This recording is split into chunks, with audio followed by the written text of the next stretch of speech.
Abriu. Boa noite, pessoal. De novo, a gente está juntos nessa live dos jornalistas livres, e a gente está recebendo essa noite, é uma honra estar recebendo o André Singer, que, é jornalista, é cientista político, nós trabalhamos juntos na Folha de São Paulo durante alguns anos, e é é professor da USP, livre-docente da Ciência Política da USP, e é um dos pesquisadores que mais entende o fenômeno do que ele mesmo denominou de lulismo, mas que a gente adotou alegremente nas nossas conversas, né? É um dos caras que mais entende esse fenômeno, que tomou conta da cena política durante os governos Lula e Dilma. Então, André, queria, primeiro de tudo, te agradecer por essa conversa, eu tenho certeza que vai ser muito bacana para todos os nossos internautas que estão acompanhando aqui. Com a gente estarão, nessa entrevista, o Sato, que é jornalista livre também, e o Emílio Rodrigues, que vão trazer as perguntas. Para os internautas que estão entrando aqui agora, eu queria pedir para vocês para curtirem, compartilharem, comentarem, mandarem suas questões, que a gente, na medida do possível, vai estar encaminhando para o André para que ele responda, tá bom?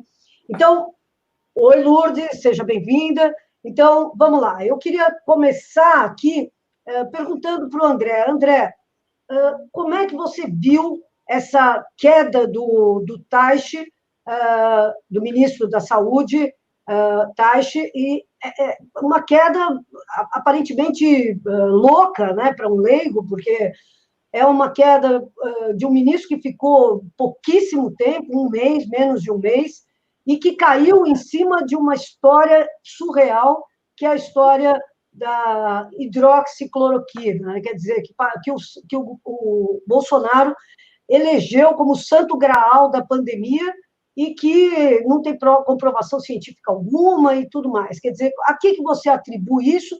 E a gente está vendo uma sucessão de ministros caindo, enfim. Como que você vê esse governo Bolsonaro e hoje mais essa crise? É uma crise por dia, né, que nós estamos vivendo. Lara, muito obrigado. Eu, antes de mais nada, queria agradecer o convite para estar aqui nos Jornalistas Livres. É uma honra para mim. Obrigado ao Sato pelo convite. Um prazer rever a Laura, que não só foi minha colega na Folha, mas minha colega na Universidade de São Paulo, nos anos 70. Tivemos muita rua juntos. E saudar também o Emílio, que está aqui com a gente. Eu acho que a queda do ministro é um fenômeno típico desse governo. É um governo que não é um governo normal, é um governo completamente diferente de todos os outros que a gente teve aqui no Brasil, e eu não diria nem depois da redemocratização. É um governo que lembra um pouquinho, em alguns aspectos, o governo Jânio Quadros, né? Talvez, em alguns aspectos, o governo Collor. Mas depois a gente pode... Na realidade, o caso mais elucidativo a respeito do que é esse governo é o governo Trump, que faz coisas muito parecidas, né? Tem um aspecto que parece irracional, que parece completamente desorganizado, que parece completamente fora dos eixos o tempo todo. Até certo ponto mas eu sou daqueles que acha que por trás dessa aparente confusão existe um método, algum método. Eu não vou dizer que... porque nem tudo, nem na vida, nem na política, tudo é organizado e certinho, né? Muita coisa acontece mesmo por acaso. Mas existe um método, né? Qual que é o método que está em curso agora e que eu acho que explica a queda desse segundo ministro da Saúde? É uma aposta de altíssimo risco que o governo Bolsonaro está fazendo, na linha do que está fazendo o governo Trump, que é o seguinte: eles percebem que a crise econômica que já está se instalando, não está mais batendo as portas, já estamos com a crise econômica no começo da sua instalação. Ela vai cobrar um altíssimo preço eleitoral. No caso do presidente Trump, esse preço eleitoral vai ser cobrado daqui a poucos meses na eleição deste ano. Então, ele está agindo desesperadamente para não perder esta eleição, né, fazendo uma série de coisas, uma série de movimentos nesse sentido. A eleição no Brasil será apenas em 2022, mas como a crise ela vai durar, infelizmente, porque o tamanho da crise econômica que nós estamos vivendo provavelmente é maior do que aquela que se deu em 2008, né? Que nós sabemos que é uma crise que se estendeu. Ela, na verdade, ela foi uma crise um pouco enganadora, porque ela de pronto teve uma queda muito forte no ano de 2009, mas depois teve uma recuperação forte em 2010. Eu estou falando não da economia brasileira, estou falando da economia mundial, mas também da economia brasileira. Depois a crise recomeça em 2011 e ela não para mais praticamente até agora, né? E agora nós somos pegos por essa segunda crise violentíssima que os economistas comparam à crise de 29, né? A crise de 29, como todo mundo sabe, foi a crise que precedeu o fascismo, né? Então, o que está acontecendo? Eu acho que há um certo grau de racionalidade política, embora irracionalidade social, no governo Bolsonaro, em entender que a crise econômica vai pegá-lo, porque ela vai se estender. Então, ele está querendo, o que ele está fazendo? Ele está agindo politicamente. Ele está fazendo uma série de movimentos para dizer para a população: olha, eu não sou culpado da crise econômica, a crise econômica é culpa dos governadores e dos prefeitos. Eu não tenho culpa, eu fiz tudo que era possível para evitar, né? Num país tão desigual quanto o Brasil, em que metade da força de trabalho é informal, o problema do poder sair para trabalhar é crucial. Então, o governo Bolsonaro, que é um governo que está, de fato, como você disse no início, com problemas de avaliação, porque ele está perdendo o apoio no seu núcleo duro, né, que era a classe média. Ele está fazendo um movimento para ver se ele se sustenta com outra base social, né? Então, há aí uma certa racionalidade diante da qual ele está correndo o risco, né, de arcar com o peso enorme dessa tragédia, que são os milhares de mortos por coronavírus que estão ocorrendo no Brasil inteiro. Mas vamos lembrar que nos Estados Unidos, o número de mortos, segundo uma coluna que eu li ontem na Folha de São Paulo, já chegou a 83 mil mortos nos Estados Unidos.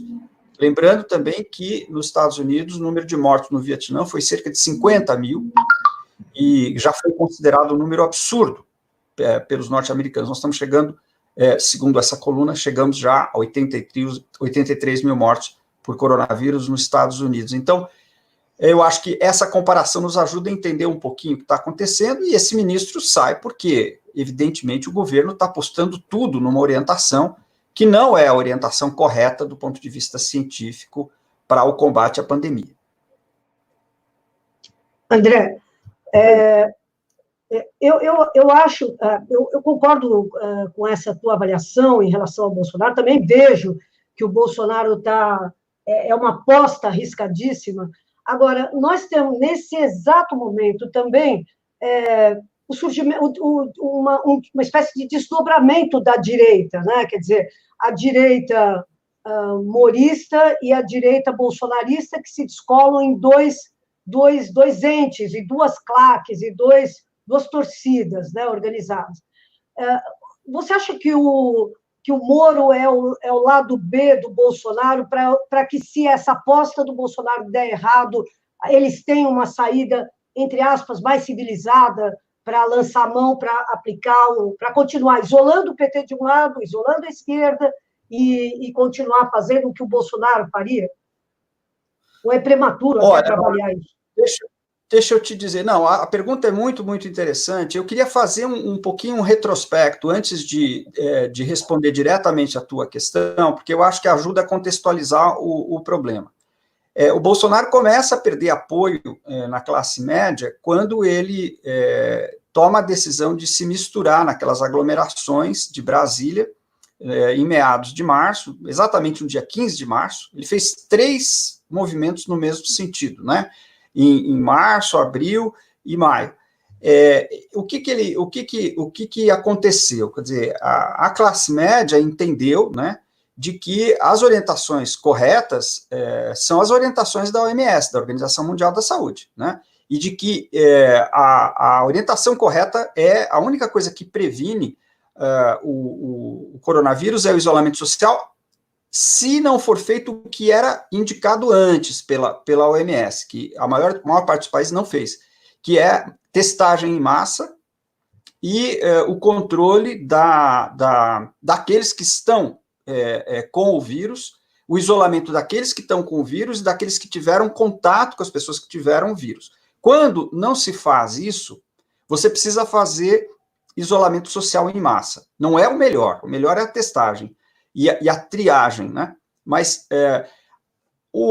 quando o Bolsonaro decidiu contrariar essa orientação, ele começou a perder apoio na classe média, né? Que é a base dele, né? E ele resolveu, no meio dessa situação em que ele começou a perder base, ele resolveu dobrar a aposta, porque ele podia ter evitado a saída do Moro, foi ele que precipitou a saída do Moro. Ele precipitou a saída do Moro porque ele pressionou pela substituição na Polícia Federal, né? E o Moro fez um movimento bastante articulado e bastante inteligente no sentido de usar, né, esse fato contra o Bolsonaro. Porque quando o Moro sai fazendo as acusações que ele faz, elas são muito graves, né? Elas são muito graves. Porque a Polícia Federal, ela tem uma tradição que foi consolidada ao longo dos últimos governos de autonomia investigativa. E isso é importante. Depois, não sei se haverá tempo, interesse para a gente entrar, é um assunto complicado, porque essa autonomia investigativa pode ser mal usada, né? Mas tudo também na vida pode ser mal usado, né? Para o controle das instituições, eu sou daqueles que acham importante que a Polícia Federal tenha autonomia investigativa, né? E isso foi consolidado ao longo dos últimos governos. O governo Bolsonaro, o presidente Bolsonaro, tentou explicitamente intervir politicamente nisso, coisa que ele não pode fazer, né? Porque isso vai justamente na direção do que eu acho que é o projeto dele, que é um projeto autoritário, né? É um projeto de dissolver os limites que a democracia impõe aos poderes. Muito bem, então ele forçou a saída do Moro, e nas condições em que o Moro saiu, porque, veja bem, nós precisamos, eu acho que na política a gente precisa distinguir os momentos, né? No passado, o Moro foi artífice de uma série de coisas que ajudaram a levar à atual situação, né? Nós não podemos esquecer isso. Mas nós não podemos deixar de ver também que, nas circunstâncias em que a saída dele aconteceu, ele saiu defendendo o Estado de Direito. Ele saiu dizendo, olha, se tentou fazer uma intervenção sobre a Polícia Federal que fere o Estado de Direito. Então, objetivamente, né, naquele momento, o Moro se colocou do lado da democracia, né? A saída dele foi um movimento que ajudou a resistência democrática no Brasil, democrática que não está muito forte. E esse é um assunto também que a gente deveria conversar, mas que é fundamental, porque, na minha visão, nós estamos na presença de um projeto autoritário que está avançando, né? Muito bem.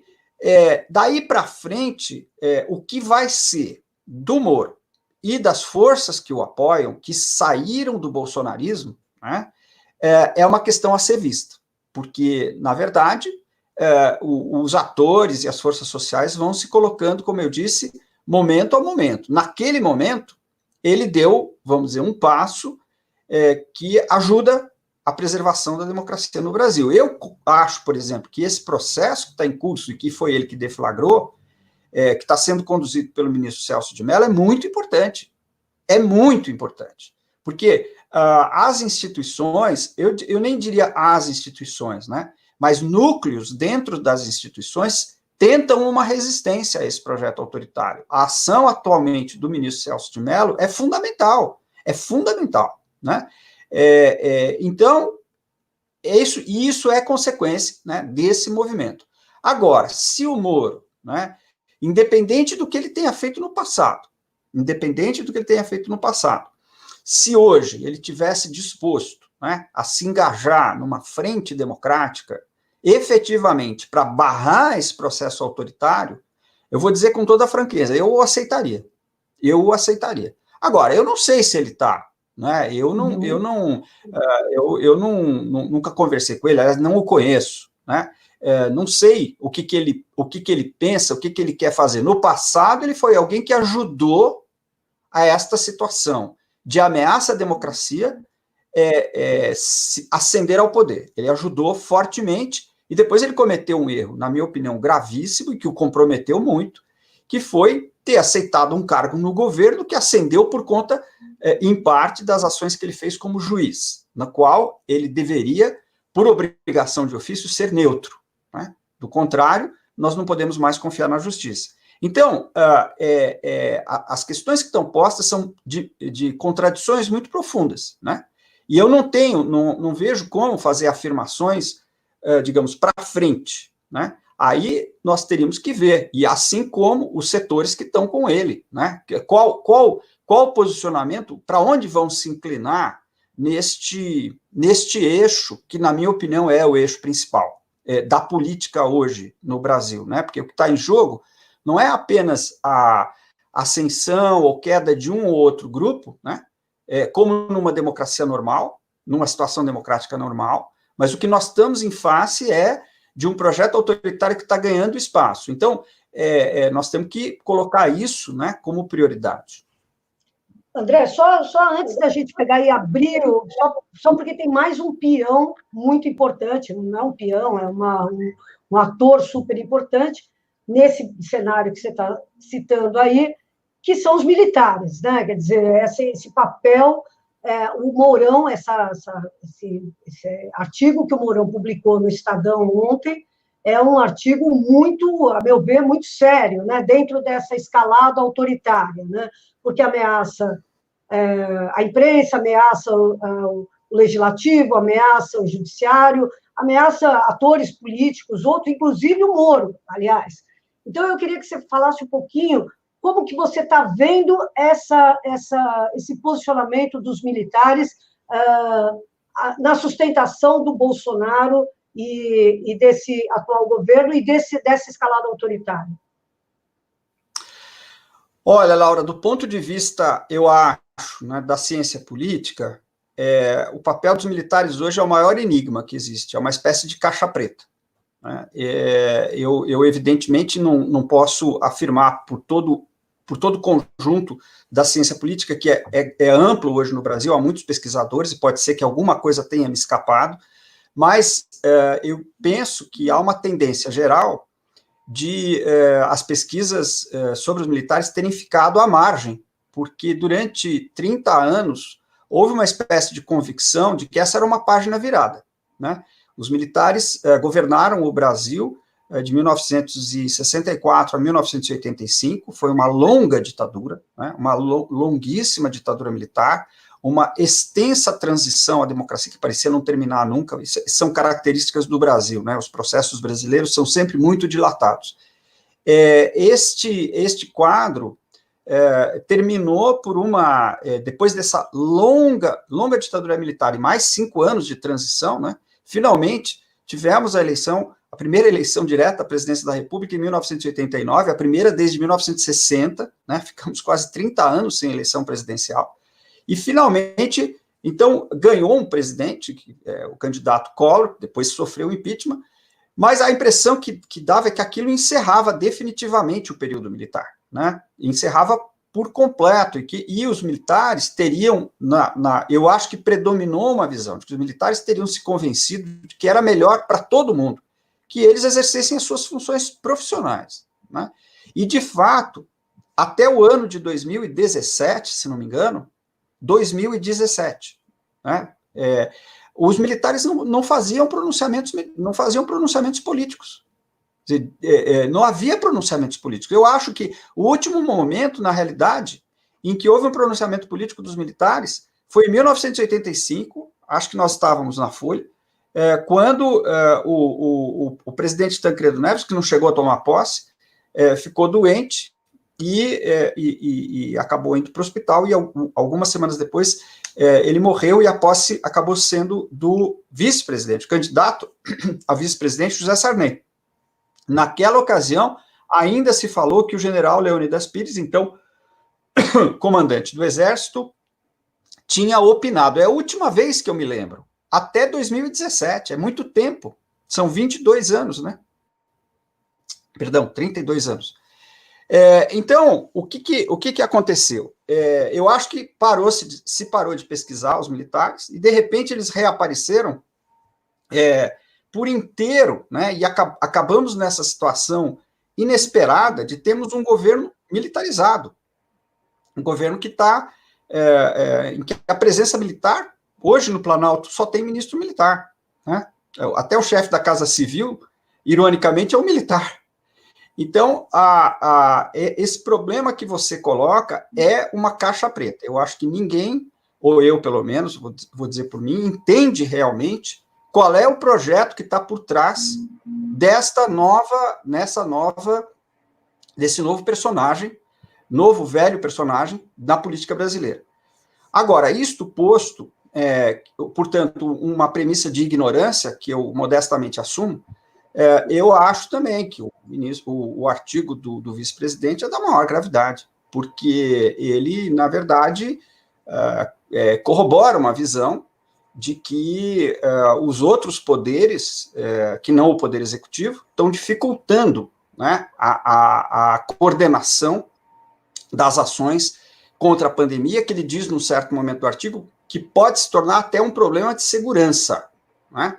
O que é bastante grave. Um militar de 4 estrelas, um general de 4 estrelas, embora da reserva, dizer que esse assunto pode se tornar um assunto de segurança, né?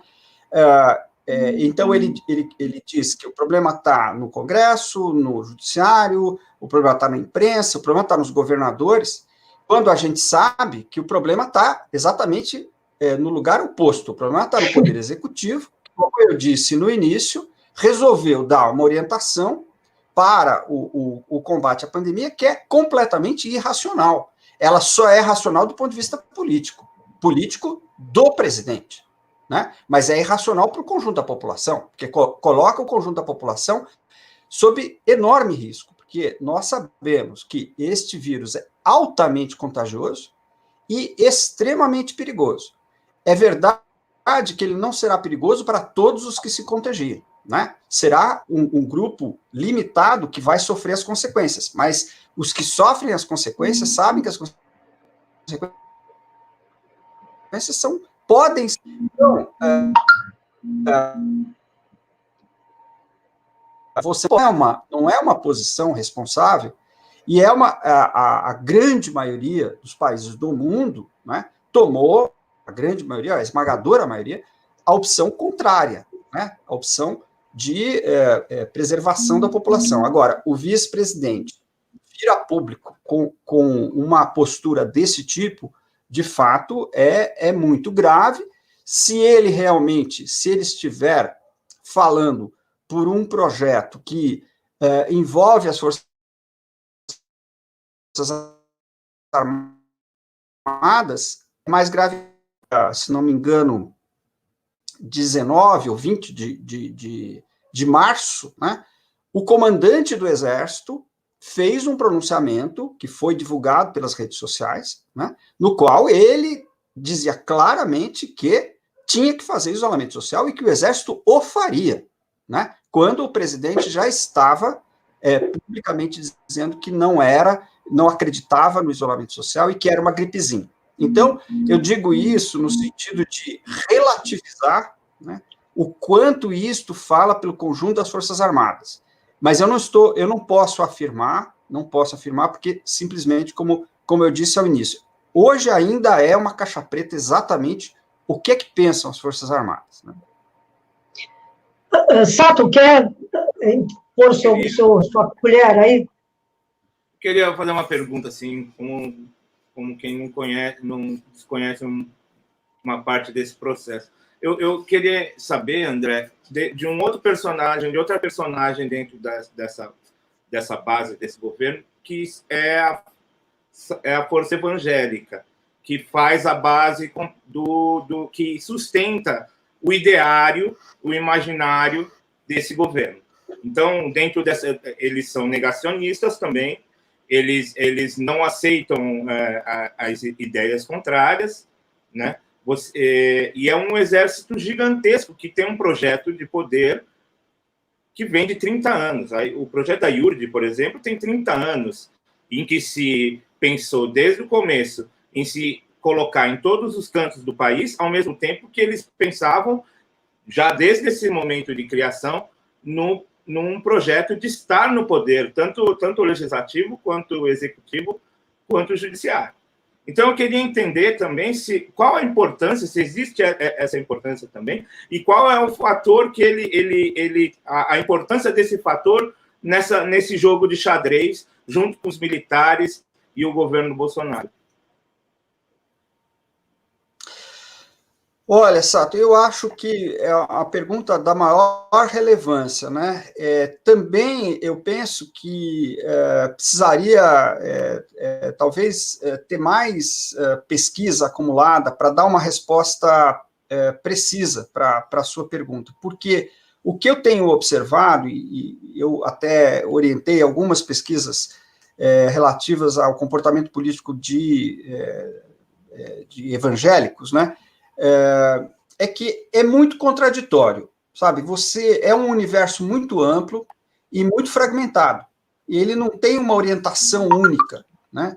Ele não tem uma... E não tem também, eu acho que não tem também uma constância, sabe? Uma orientação que se mantenha no tempo.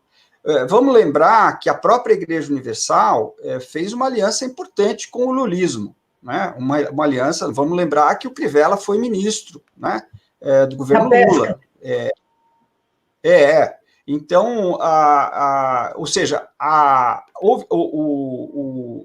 Igreja Universal, assim como outras denominações, também variam muito, né, na sua maneira de orientar os seus fiéis. Agora, de fato, eu tenho tido notícia de que há realmente uma certa postura negacionista por parte de algumas confissões. O que eu posso te dizer, sem ser especialista no tema, é o seguinte: me parece que isso se coaduna bem com a necessidade que uma boa parte dessa base de fiéis tem de trabalhar, né, porque boa parte deles devem estar na situação de trabalho informal, ou então de pessoas cuja renda, mesmo com o auxílio de R$600 e as medidas que foram tomadas, que são corretas, mas não me parecem suficientes, devem estar começando a passar por momentos muito difíceis.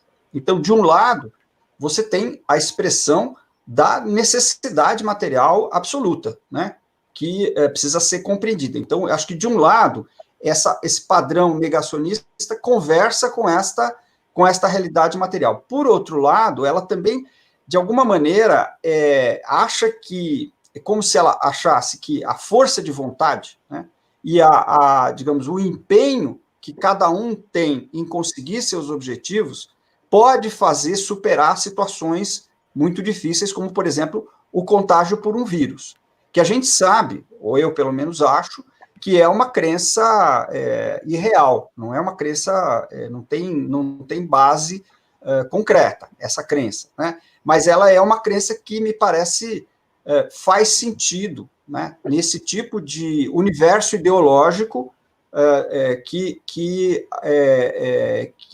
atinge as confissões pentecostais e neopentecostais. Emílio, por favor, a sua pergunta. Emílio, liga o microfone. Fiquei pensando o seguinte, André, a crise já é gigantesca, ela está se avolumando cada vez mais, porque ela é uma crise sanitária, que complicou, virou uma crise econômica, que vai se aprofundar nos próximos meses, uma recessão cada vez maior, né? E é uma crise política também. Agora, ainda mais com a saída do Moro do governo, acelerou essa crise política. E no meio dessa situação, como é que você avalia a resposta da oposição e a necessidade de criar uma frente ampla? Porque o 1º de maio, nós tivemos ali uma tentativa da frente ampla, mas o Boulos e a Povo Sem Medo saiu antes, na última hora, mas saiu e não participou da comemoração do 1º de maio virtual. Então, eu queria que você falasse um pouquinho sobre isso. E também, se você puder, sobre o papel do Lula nessa conjuntura, né? Porque agora ele está mais ativo nas redes, a gente está vendo ele toda hora fazer live e fazer discussão. Queria que você falasse um pouquinho sobre isso. Então, Emílio, eu acho o seguinte, desde o começo do governo Bolsonaro, desde a campanha do Bolsonaro, está colocado esse problema de uma frente democrática, porque, na realidade, os objetivos do Bolsonaro como um projeto autoritário estão claros, né? Ele nunca escondeu isso. Ele diz com clareza, esse é um dos fenômenos, né? Ele não esconde, né? Então, o problema de uma unidade em torno da democracia é algo que vem vindo. Eu, na realidade, para ser bem franco, acho que isso vem vindo desde 2015, né, quando começou a aparecer a questão do impeachment da ex-presidente Dilma, que, na minha opinião, foi um golpe parlamentar. Já se colocou o problema, acho que já houve uma percepção de que havia um problema democrático no Brasil. Mas vamos passar rápido por essa etapa, senão a minha resposta fica longa demais.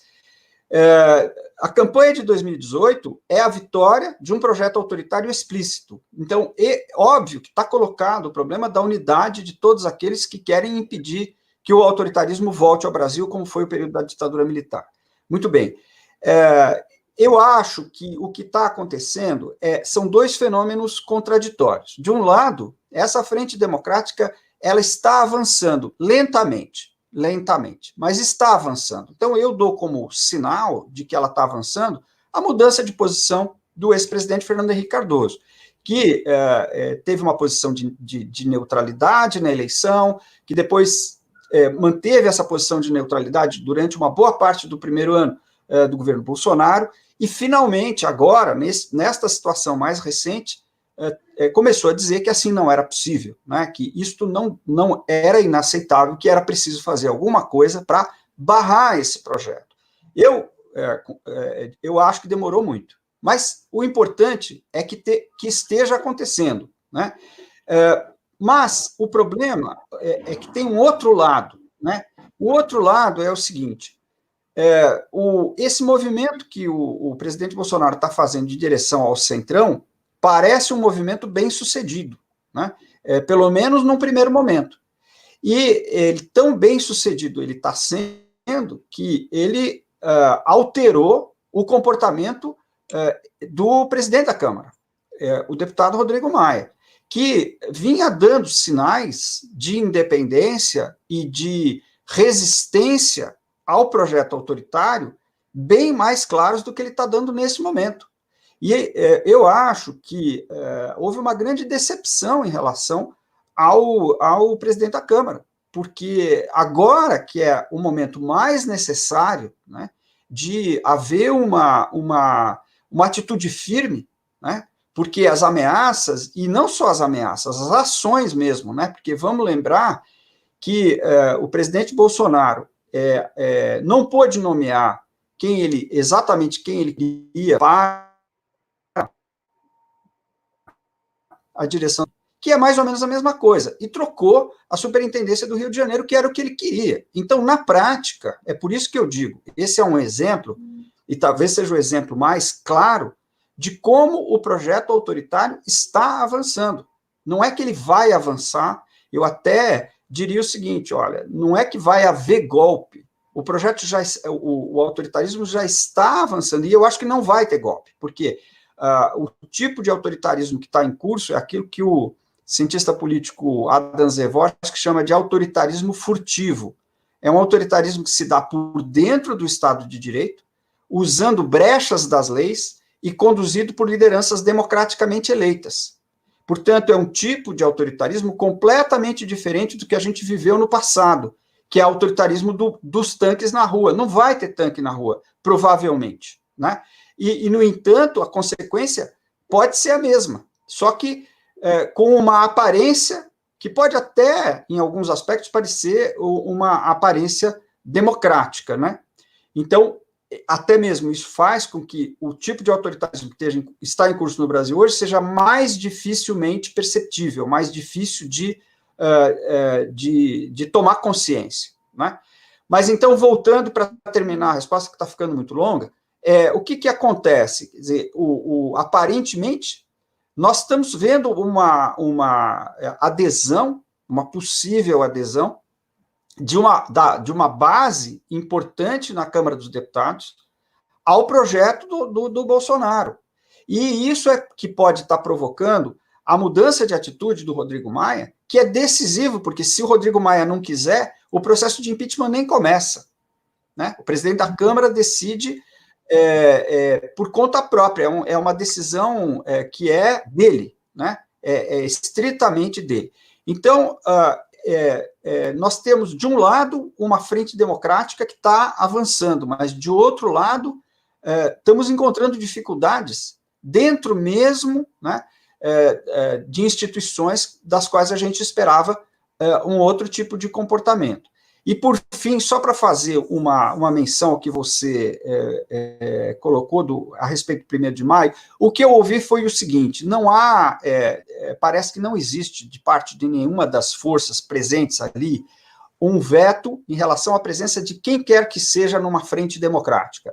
O argumento que eu ouvi era de que alguns companheiros achavam que, no 1º de maio, que era uma manifestação da classe trabalhadora, em torno das bandeiras da classe trabalhadora, ali não deveria caber pessoas que têm posições que não, digamos, não estão alinhadas com os interesses fundamentais da classe trabalhadora. E aí eu acho que é uma opção que a gente tem que discutir, porque, de fato, nós nem falamos disso, porque o problema da democracia está tão prioritário que a gente nem falou desse assunto, mas a verdade é que nós estamos diante de uma enorme ofensiva de alguns anos, que começa na verdade, começa até em 2015, contra os direitos fundamentais da classe trabalhadora. Nós estamos, primeiro, houve uma reforma trabalhista brutal, né, que retirou uma série de direitos, está se precarizando a classe trabalhadora brasileira como não acontecia desde os anos 30, é impressionante. E, ao mesmo tempo, nós temos uma lei de teto de gastos aprovada durante o governo Temer, que impede o Estado de fazer política social, né? É um milagre que o SUS ainda esteja de pé, né, para ajudar a combater essa pandemia, porque os investimentos estão sendo cortados há anos, né? E já agora, por lei, não podem ser ampliados. Então, o panorama, né, olhando estritamente do ângulo da classe trabalhadora, é um panorama muito ruim. E só queria fazer essa, digamos, contextualização a respeito do problema da frente. Quer dizer, eu acho que nós devemos ter uma frente muito ampla em relação à questão da democracia, mas devemos também ter um espaço no qual os interesses da classe trabalhadora possam se colocar autonomamente. André, acho essa questão da frente ampla hoje a grande discussão, né? Hoje mesmo estava conversando com alguns deputados do PT que me diziam o seguinte, eu estava perguntando por que nesse momento tão dramático que o Brasil está vivendo, em vez de a gente pegar e querer resolver todos os problemas do Brasil, a gente não propõe uma grande frente só em defesa da ciência, em defesa da saúde do povo, em defesa da vida, porque são frentes transitórias que existem agora, amanhã não existem mais, mas são momentos... Quer dizer, hoje em dia, os pobres do Brasil têm uma única referência sobre como é que eles têm que se portar. O presidente da República fala, não se preocupem, isso tem um impacto, não é um mané que está falando, o presidente da República fala, pode sair, e por isso os bairros pobres, e é o presidente da República, como você falou, que está dando R$600 para eles, e isso... querendo ou não, tendo o Bolsonaro aprovado ou não, tem um peso enorme, R$600 que faz uma diferença enorme na vida desses caras a essa altura do campeonato. E, enquanto isso, o lado da ciência, o lado da defesa da vida, o lado da solidariedade e tal, não consegue se juntar para pegar e fazer uma comunicação coerente em defesa das pessoas. Então, eu queria te perguntar, o que falta? E aí esses deputados do PT me falavam assim, não, a gente topa se juntar numa frente, se for uma frente pela vida, pela ciência, fora Bolsonaro, eleições diretas já. Eu falei, pô, gente, mas daí fica difícil a gente formar uma frente assim. E eram vários deputados do PT defendendo isso, quer dizer, aí você está querendo fazer uma frente com o quê? Com o PSOL, e é o que vai te sobrar. Por que um partido que tem uma experiência de juntar até com a Igreja Universal, como você mesmo falou, né? Quer dizer, juntou com o que havia de mais maluco na cena política, juntou com o Centrão, juntou com as igrejas evangélicas fundamentalistas, por que você acha que esse partido está com tanta dificuldade de intervir na cena política atual? Quer dizer, propondo grandes frentes, propondo grandes uniões de contrários mesmo, mas para isolar esse projeto autoritário. Então, Laura, eu acho que aí tem um problema que é o seguinte, quer dizer, uma frente, essa frente pela vida que você está mencionando, de certa forma, ela se fez, entende? Ela se fez em vários planos, né? Eu participo da Comissão Arnes, por exemplo, que participa, por sua vez, de um organismo chamado Pacto pela Vida, que reúne a OAB, a CNBB, a SBPC, a ABI e a Academia Brasileira de Ciências. Então, e que fez uma série de ações. Tem também eu diria para você, olha, na prática, né, toda a movimentação no Congresso Nacional foi nessa direção que você está apontando, né? Vamos lembrar que o governo inicialmente propôs um auxílio de R$200. Esse auxílio passou para R$600 por iniciativa do Congresso Nacional, né? Agora, de fato, por uma questão de informação, fica parecendo que isso foi uma medida do governo, mas, na verdade, foi uma medida do Congresso, assim como várias outras medidas, né, do Congresso e do Judiciário, que garantiram, por exemplo, a autonomia dos estados e municípios, porque senão a situação seria ainda muito pior, né, porque os estados e municípios estão conseguindo garantir um pouco, né, de sanidade no que diz respeito à orientação do combate à pandemia, né. Agora, qual que é o problema, eu acho? O problema é que essas forças todas não têm o poder executivo na mão, né, para fazer efetivamente o que teria que ser feito, que é uma grande política, primeiro, de preservação da vida por meio da testagem e do isolamento social, mas, ao mesmo tempo, um amplo programa de investimento público, né, por parte do Estado para garantir à população as condições do isolamento social. Porque você não pode pedir para pessoas que ou não têm condição de habitação ou não têm condição de renda que façam o isolamento que eles não podem fazer. Não, nós teríamos que ter um apoio material emergencial muito forte, né? Hoje existe na Folha de São Paulo um artigo do ex-ministro Bresser Pereira, que eu recomendo, cuja leitura eu recomendo, falando que é preciso emitir moeda, que a emissão de moeda no Brasil não vai aumentar a dívida pública, não vai provocar inflação, mas ela é necessária para dar conta dos enormes investimentos necessários para enfrentar essa situação que nós estamos enfrentando, uma situação dramática. É uma situação, possivelmente, uma pandemia de um vírus novo, gravíssimo, que não se sabe como funciona, não se sabe como vai conter, e, ao mesmo tempo, uma paralisia econômica no mundo e no Brasil que não se viu igual. Então, não é brincadeira, não é brincadeira. O problema é que nós não temos, esta frente a qual você está se referindo, ela não tem os instrumentos, né? E ela está se confrontando com um projeto autoritário que está usando este momento para tentar avançar. Isso que é o mais incrível, porque, na verdade, em vez de, digamos, ficar paralisado ou até retroceder, não, ele está usando este momento para avançar. E o movimento que ele fez em relação ao atual ex-ministro da Justiça é incrível. É incrível que, no meio desta situação, ele tenha decidido fazer este jogo, que mostra, né, o grau de audácia do atual presidente da República. Ele é muito audaz, ele é muito atirado e muito radical. Ele é uma pessoa radical. Eu até aproveito para dizer, porque me incomoda um pouco algumas análises que dizem assim, o Brasil está muito polarizado. Não, o Brasil tem uma pessoa que polariza. Né? Tem um lado que está polarizando e não para de polarizar. O outro lado tem feito tudo o que é possível, né, e imaginável para não polarizar, até a hora que, vamos dizer, o grau de agressão à democracia não permite mais. É uma situação extrema, né, que nós estamos vivendo.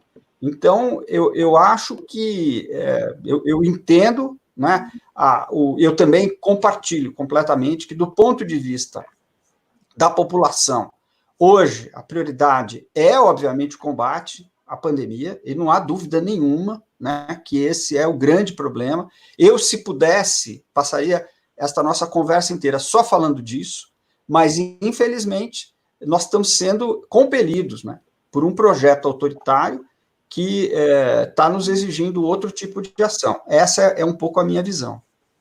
Agora, André, as forças porque você falou várias entidades, a OAB, a ABI, enfim, da comissão, que integra a Comissão Ardes e tal, mas, concretamente, na base social, a gente está sem intervenção nenhuma. Quer dizer, as favelas, os bairros pobres, que estão sendo disputados palmo a palmo, né, pelo projeto do Bolsonaro, e aparentemente, pelas pesquisas, ele está avançando nesse coisa. Quer dizer, você vê que ele perde popularidade entre os ricos, na classe A, na classe B, na classe C, na classe D, ele está ainda segurando o território que ele conquistou.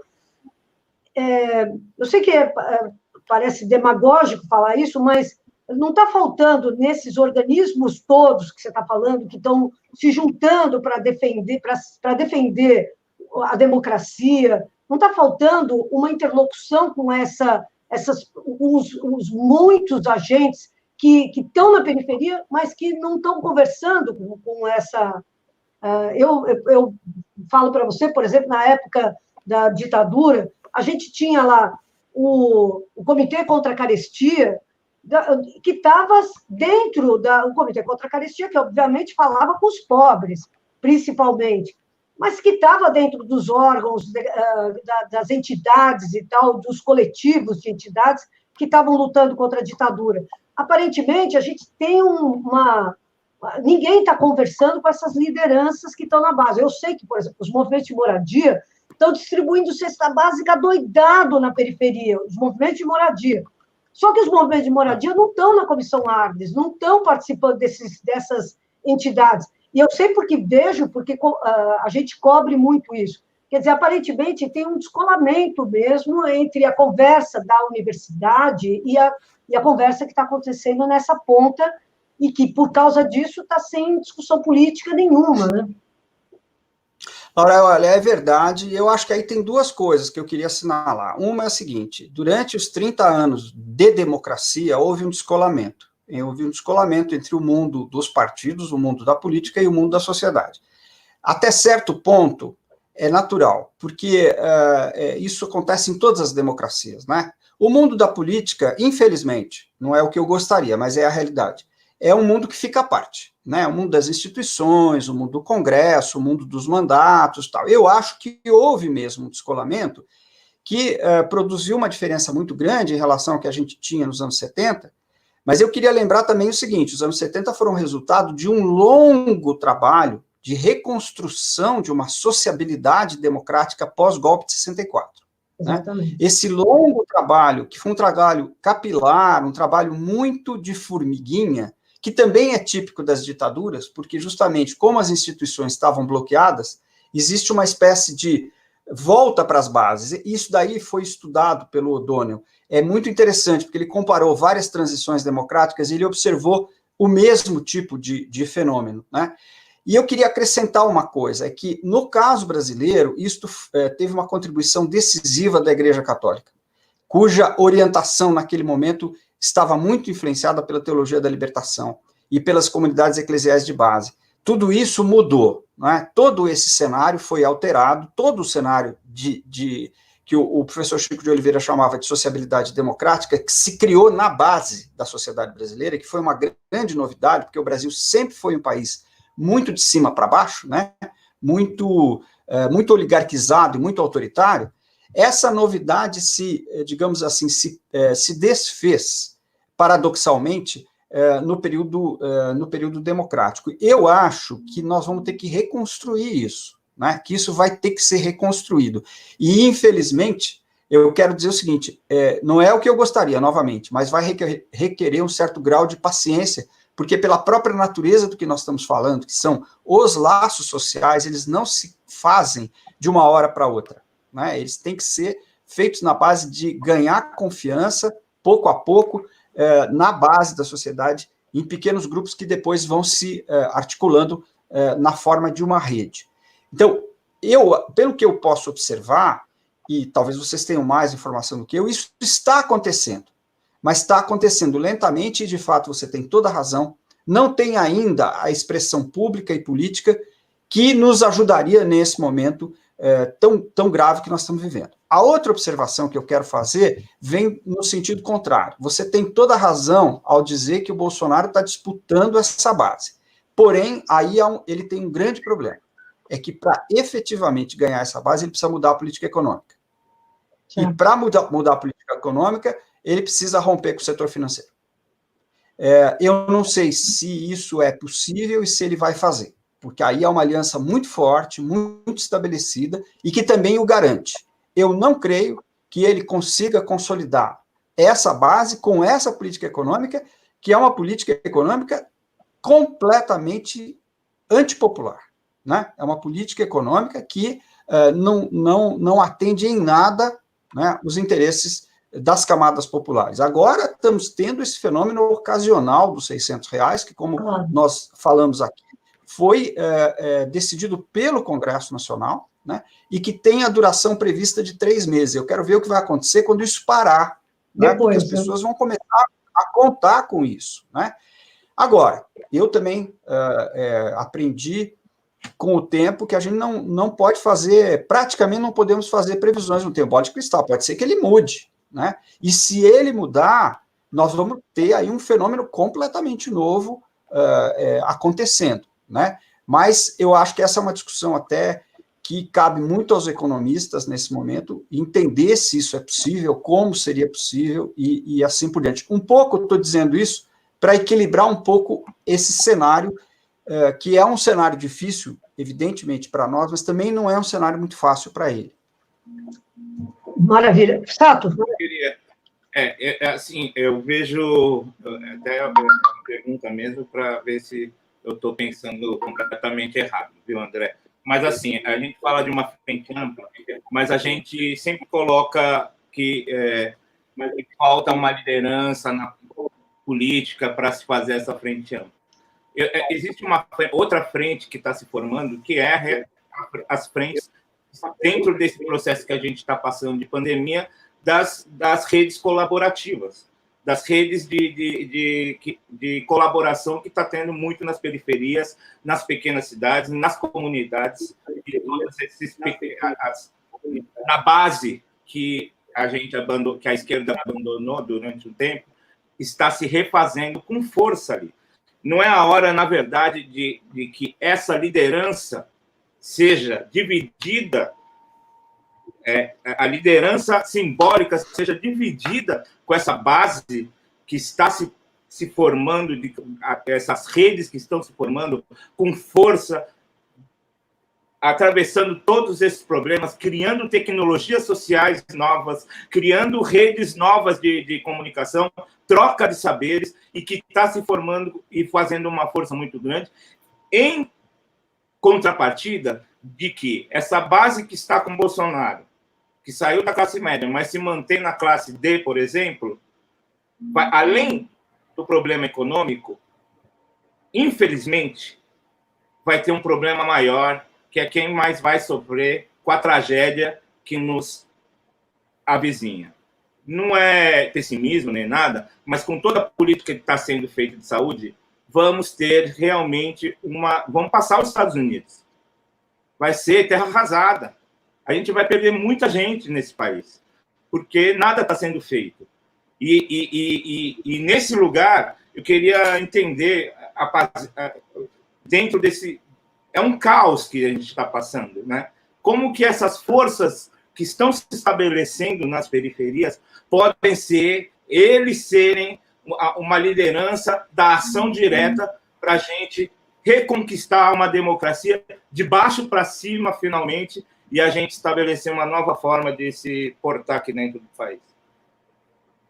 Sato, eu acho que você tem absoluta razão. E, de fato, eu só vejo possibilidade de uma mudança quando essa mudança vier de baixo. Então, esses movimentos que estão ocorrendo, que você está descrevendo, são, na verdade, tudo que interessa, né? Porque a força mesmo vem daí, né? É daí que viria uma força de transformação.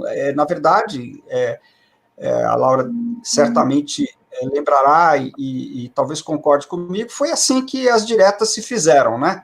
Nós até perdemos, infelizmente não foi aprovada, mas a gente sabe o quanto o movimento das diretas foi importante depois para nós termos, em 1988, a Constituição que nós temos, que é uma boa Constituição, né? Uma Constituição mais avançada que teve.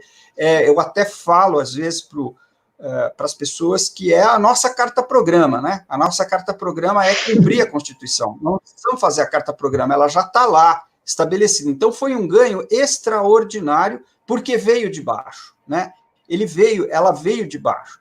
Agora, a questão é a seguinte, esses movimentos que se dão na base, eles demoram, porque o trabalho de articulação não é um trabalho automático. Você não chama as pessoas vêm, porque as pessoas precisam começar a se conhecer, precisam estabelecer laços de confiança entre elas, os vários grupos, os vários movimentos precisam criar códigos, precisam criar mecanismos coletivos de decisão, porque a vida social, ela não é simples, né? Vocês, dos jornalistas livres, certamente sabem disso, né? Todo mundo que se organiza coletivamente de uma maneira horizontal sabe disso. É muito difícil, porque tem divergências, tem diferenças, tem de tudo, né? Tem todos os tipos de problemas, e você tem que saber, tem uma tecnologia, vamos chamar assim, uma tecnologia social e democrática para lidar com isso, né? Tudo isso tem que ser construído, compreendido, tem um trabalho, até se você quiser, educativo, e depois um trabalho que eu não vejo como deixar de ser longo, de articulação, entende? Então, eu diria que isto vai acontecer, né? Eu acredito que isso vai acontecer, eu tenho esperança, porque eu acho que a sociedade não se entregou para um destino, digamos, de derrota completa, né? Apesar de que nós estamos vivendo, certamente, para a minha geração, o pior momento que nós vivemos, mesmo considerando a ditadura militar, que era muito ruim, com tortura, etc., etc., esse momento que nós estamos vivendo, nós temos, acho que ainda menos esperança social, geral, na nossa geração, do que tínhamos naquela época, né? Que, de alguma maneira, nós sentíamos, talvez, esse movimento vindo de baixo. Mas eu continuo achando que vai dar certo. Hã? Concordo total com você. Concordo total com você, infelizmente.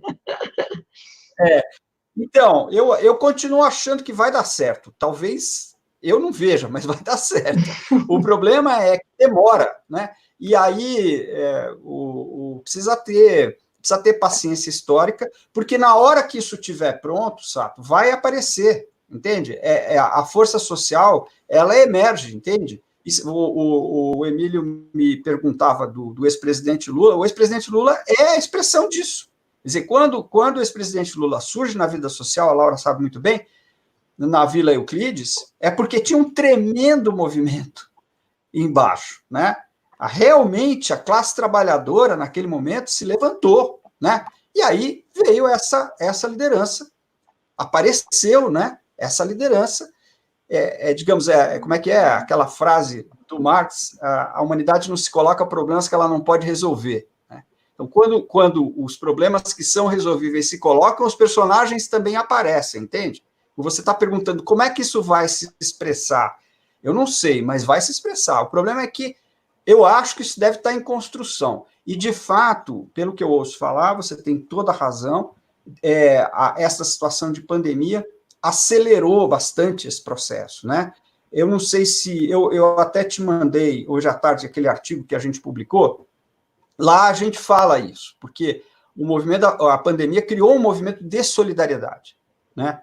Ele criou um movimento oposto de individualismo horrível, mas também criou um movimento de solidariedade. E é assim, né? Quer dizer, é o confronto, a vida social, ela é feita desses confrontos e contradições. Ela não tem uma direção só, né? Eu digo para você, acho que são esses elementos que você citou, são elementos, sem dúvida, de otimismo, mas acho que vai demorar um pouco. Bom, André, nós estamos há 1 hora falando, exatamente, 1 hora e 47 segundos. Eu acho que não poderia fechar essa entrevista sem perguntar para você o que restou do lulismo e qual é o papel do lulismo ou do que seja do PT nesse momento histórico que a gente está vivendo e se você acredita que essa estrutura que acabou se burocratizando tanto, né, porque, como você mesmo falou, aquele homem da Vila Euclides e aquela ideia de um partido criado de baixo para cima, isso tudo, a força do tempo pesou, né, sobre o PT, e o PT se burocratizou muito. Eu queria saber de você qual você acha que pode ser o papel do lulismo, do Lula e do PT nesse próximo período, para a gente encerrar.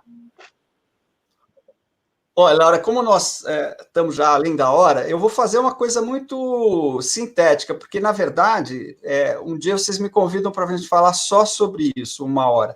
Porque eu acho que a política brasileira se divide em 3 forças, e uma dessas forças é o que eu chamo de campo popular, né? Repare que eu não estou falando campo da classe trabalhadora, estou falando de campo popular, ao qual a classe trabalhadora pertence, mas ela não está sozinha, né? Eu acho que o lulismo no Brasil cumpre a função de articular o campo popular. Ele é o digamos, o fenômeno, por assim dizer, que articulou o campo popular no Brasil, né? E vamos lembrar que, apesar de todos os problemas, que não foram poucos, o PT saiu-se bem da eleição de 2018. Perdeu a eleição presidencial, mas teve uma quantidade importante de votos, mostrando que, apesar de tudo, inclusive da prisão do ex-presidente Lula, ele ainda continuava sendo uma força majoritária. Vamos também lembrar que, comparativamente, o PSDB, que é o outro lado, que é o partido que, na minha opinião, articulava até 2018 o que eu chamo de campo de classe média, o campo da classe média, que se opõe ao campo popular, teve uma derrota acachapante, né? O PSDB sempre foi, desde 94, um partido majoritário. Quando eu digo majoritário, não é que ele sempre tenha a maioria, mas ele tem capacidade de formar a maioria. E ele caiu para 5% dos votos em 2018. Ao contrário do PT, que ficou num patamar relativamente alto, inclusive fez a maior bancada da Câmara dos Deputados. Isto posto, e vários governadores, e manteve o Nordeste, etc. Então, eu acho que as pesquisas mostram o chamado recall ainda do ex-presidente Lula. Tudo que você mencionou a respeito do peso do tempo é verdadeiro. Não obstante, o populismo ainda articula isso que eu chamo de campo popular. Então, ele tem papel, né? Ele vai interpretar, né? Vamos dizer, como ele vai atuar dentro deste campo, neste momento, é um assunto que está, digamos, eu diria que está muito na corda bamba, porque eu sinto que, às vezes, há uma tendência, né, de esperar as eleições de 2022, ficar esperando as eleições de 2022. E eu acho, minha modestíssima opinião, que não dá para esperar. Quer dizer, não dá porque as questões que estão colocadas são muito urgentes e a gente não sabe sequer em que condições nós chegaríamos à eleição de 2022. Então, me parece, eu que não sou político, não estou na linha de frente, sou um analista, me parece que pode ser um equívoco, né?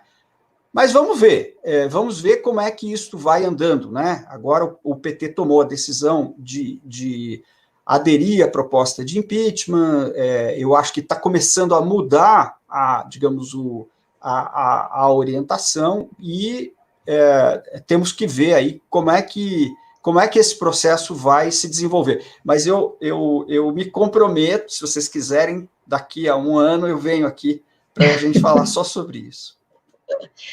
André, queria te agradecer imensamente, puta, foi ótimo, todo mundo aqui adorou. Enfim, eu acho um ano muito tempo, mas logo depois da eleição municipal, quando ela ocorrer, seria uma ótima ideia, porque acho que vai ser um bom momento para a gente avaliar o que está acontecendo, né? Então, André, queria... Fica combinado. Pô, maravilha. Muito obrigada, André, muito obrigada ao Sato, muito obrigada ao Emílio. E, pessoal, então vamos, por favor, curtir, compartilhar, comentar, para que a gente leve essa entrevista que foi uma aula sensacional, para o máximo de pessoas possível.